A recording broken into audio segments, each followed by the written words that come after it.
Bom dia, meninas. Que Deus abençoe sua vida. Estamos aqui, mais um devocional. Hoje o tema é autoridade e liberdade ao outro, que está em Romanos 13 e 14. Eu estou muito feliz de caminhar junto com vocês. Seja bem-vinda às novas integrantes que estão no nosso grupo. E eu tenho certeza que você já sentiu no teu coração aquele aperto no peito quando você precisou obedecer a alguém que você tem uma certa dificuldade em respeitar. Ou aquele julgamento silencioso quando uma irmã faz algo que você não faria. Paulo une esses dois desafios hoje: honrar autoridades e honrar irmãos que pensam diferente. Os dois pedem a mesma coisa, um coração que não vive para si mesma. Então, corre pegar teu caderno e vamos anotar, vamos estudar juntas. No capítulo 13, Paulo é direto. Ele diz assim: toda alma está sujeita às autoridades superiores, incluindo chefes injustos, governantes com os quais discordamos, líderes da igreja imperfeitos, pai, maridos, em posição de liderança familiar. Mas isso não significa que tem que concordar com tudo. Significa reconhecer que Deus colocou aquela pessoa ali para ordenar e não para oprimir. O próprio texto já está dizendo que Deus colocou autoridades que ministram para o teu bem.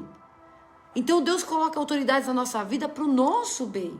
No capítulo 14, Paulo muda um pouquinho o foco. Ele fala sobre convicções pessoais, dias santos, comidas práticas, práticas religiosas. Ele diz: quem não come, não despreze quem come, de tudo, né? Quem não come, não julgue quem come. Por quê? Porque cada um prestará contas a Deus e não a nós.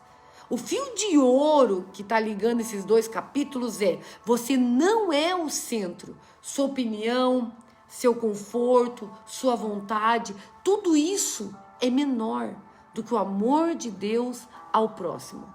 E a pedra fundamental do nosso dia, memorial, para você escrever aí, é: não vivo para mim. Nós não vivemos para nós. Então copie essa frase, guarda ela no coração, sabe? Porque são 3 palavras que mudam tudo. Quando a gente não vive para nós mesmos, nós começamos a respeitar o próximo e a entender o que Romanos 13, 14 nos diz.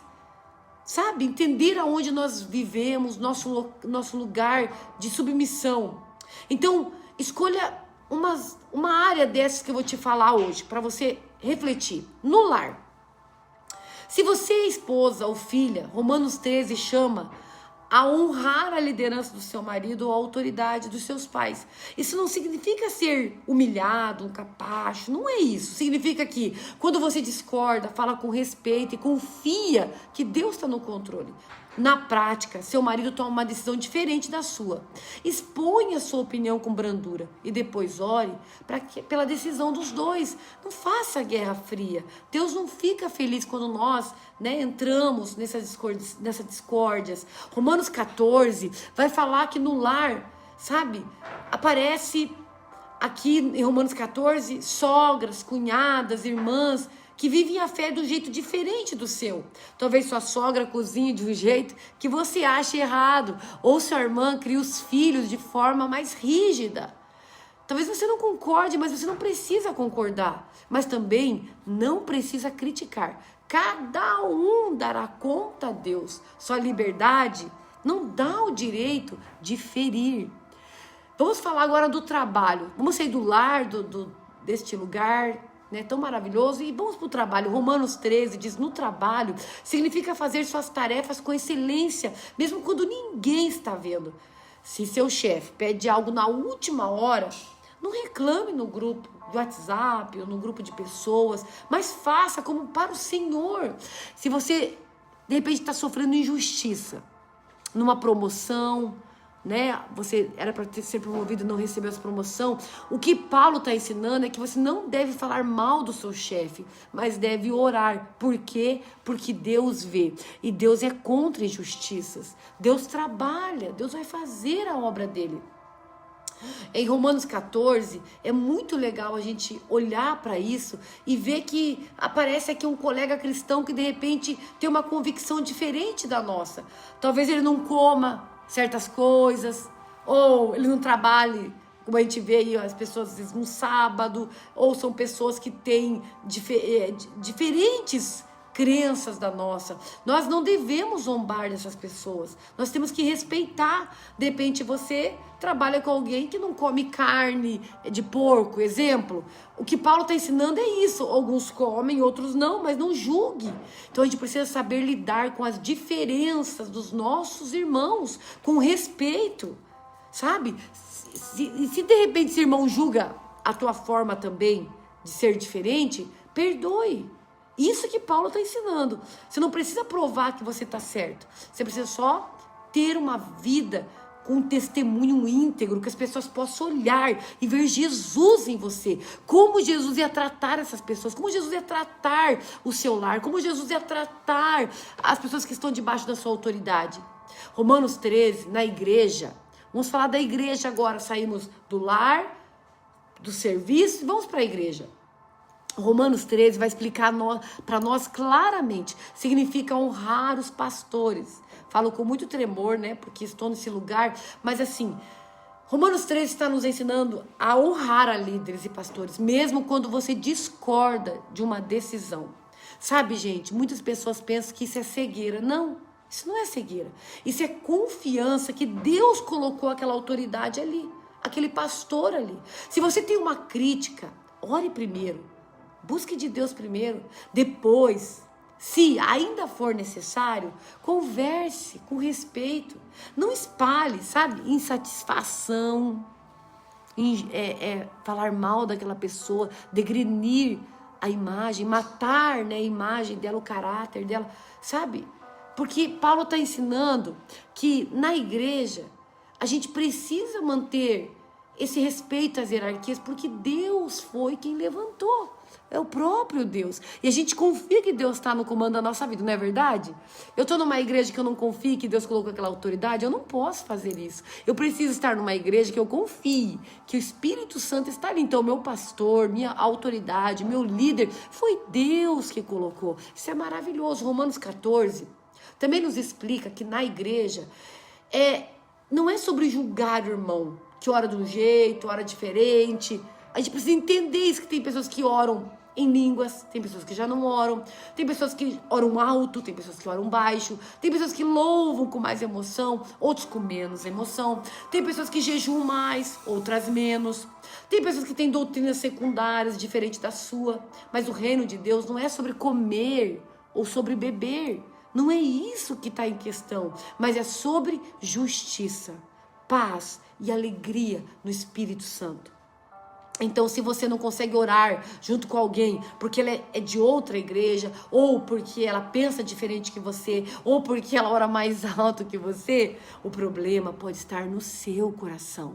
É isso que Paulo está, sabe, nos mandando enxergar, olhar para dentro de nós, entender que todos são diferentes, mas que existem hierarquias, existem autoridades, e que nós precisamos responder, que o erro da outra pessoa não nos dá o direito de errar.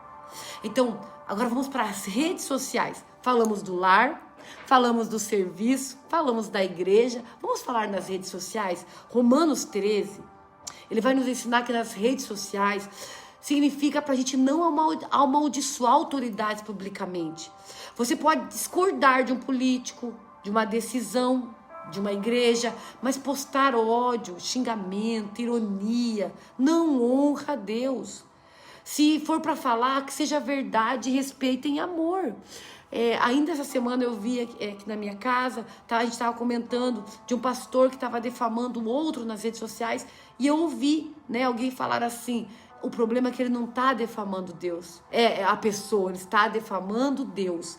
Então, quando a gente difama um pastor ou uma autoridade por redes sociais, ou a gente faz aquelas reclamações, a gente está difamando o próprio Deus. Então, Paulo está nos ensinando que nas redes sociais, sabe?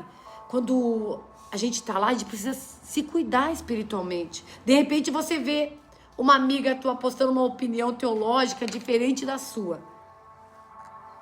Antes de você atacar o comentário, pergunta se isso vai edificar. Ou só vai saciar a tua necessidade de estar certa. Porque às vezes a gente só quer saciar a necessidade da gente estar certa. Você pode, de repente, perguntar com gentileza para essa pessoa: por que você fez aquela postagem? Né? Por que você comentou sobre aquilo? Sabe? Ou você pode simplesmente seguir em frente. Entender que nem toda diferença precisa de debate. Muitas vezes a gente tem que cuidar mais da nossa vida com Deus, cuidar mais de nós, que cuidando de nós, isso já é muito importante, porque cada um vai dar conta de si próprio. Eu gostaria que você respondesse aqui para mim. Qual dessas áreas te desafiou mais até hoje? O lar, a autoridade do marido ou do pai, você que é filha, no trabalho, teu patrão, teu chefe, teus amigos, na igreja, com o teu pastor, com o teu líder, ou nas redes sociais, com pessoas que postam de coisas que pensam diferente de que você. E eu queria te perguntar mais uma coisa: o que você vai fazer diferente a partir de hoje? A partir de hoje, com esse entendimento que Paulo está nos ensinando. Paulo nos ensina que a gente precisa respeitar as diferenças, respeitando as autoridades, que isso revela mais o nosso coração do que o erro da outra pessoa. Então vamos orar juntas nessa manhã maravilhosa? Cada uma ore comigo agora. Senhor, ajuda-nos, ó Deus, a viver, não para nós, Pai, como elas vão escrever aqui, eu não vivo para mim. Dá-nos um coração submisso e uma liberdade que não fere. Eu posso ser livre nas minhas opiniões, livre naquilo que eu penso, mas que eu não venha ferir ninguém, Senhor. Que eu honre as autoridades, Pai. Que eu comece a honrar as autoridades da minha casa, no meu trabalho, na minha igreja. E que eu ame meus irmãos que são diferentes de mim, Senhor. Em nome de Jesus eu declaro nesta manhã para a glória do Senhor. Amém. Deixa eu dar um desafio para vocês antes da gente terminar aqui. Repita comigo essa frase: eu não vivo para mim. Uau, glória a Deus. Repita isso, escreva isso num papelzinho, cole na porta da geladeira, do carro e comece a repetir: eu não vivo para mim. Toda vez que você for desafiada, né, sobre esse assunto, diga isso: eu não vivo para mim. Sempre que você sentir vontade de reclamar da autoridade ou criticar alguém diferente, diga: eu não vivo para mim. Segundo desafio: hoje, antes de postar ou comentar algo sobre alguém, pergunte se isso é para a glória de Deus ou é a sua vontade. Amém? Lembre-se, gente, que submissão e liberdade andam juntas. Vocês são mulheres livres e submissas ao Rei. Até amanhã, se Deus permitir. Um beijo!